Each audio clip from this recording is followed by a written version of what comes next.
Good morning, LC people. Well, as you saw my post the other day about rebuilding the forks, still waiting for the progressive fork springs to come from Agon for these, and then basically they can all go back together with the oil and the caps and the retaining circlet. Then they can go in. Now, I've been working on this for the last couple of days. Olive green, very difficult to come by now. I've only discovered this recently. Apparently, the colour is got some kind of arsenic in it, and apparently that was something to do with the manufacturing process to get the colour. Now, I've heard rumours that people are redoing the olive green drab colour.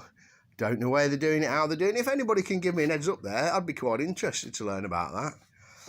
Anyway, I've gone through this bike. The centre stand brackets, unfortunately, was slightly out and the stand was out. I've tweaked those and it's now straight. Now, I don't know if any of you guys know, but most of them you will do. All them brackets are bent, smashed. We've had these made. Now, these, I've had a CAD drawing. We've had a CAD drawing made for these, and these are identical to what's on the bike. I think there's a bit here that's slightly different from the originals. But no, we've had these sort of engineered, so we do actually have some of those for sale if anybody's interested. If you drop me a message, private message, I'll give you the contact about that. Me and my mate Steve do them. Well, we get people to do them. The same with these. These are like, crikey, they're 8mm plate.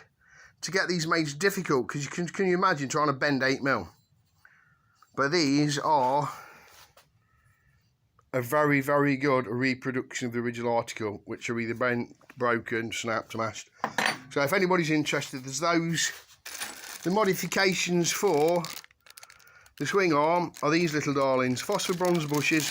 They've actually got swirls inside there. I don't even see very good. They are swirled. So they're a good replacement for the ones that are plastic that they come from Yamaha. Very good modification. If anybody's interested, drop us a message about those. That's that stuff. So yeah, it's been rebuilt. Nice shock absorber in there. Look at that, beautiful. So today's exercise, we've got the back wheel down there. We've got to put bearings in it, cush drive, and all the rest of the bits and pieces. I'll keep you updated with my progress on the latest of our rebuilds. Thanks for watching. Dilly dilly.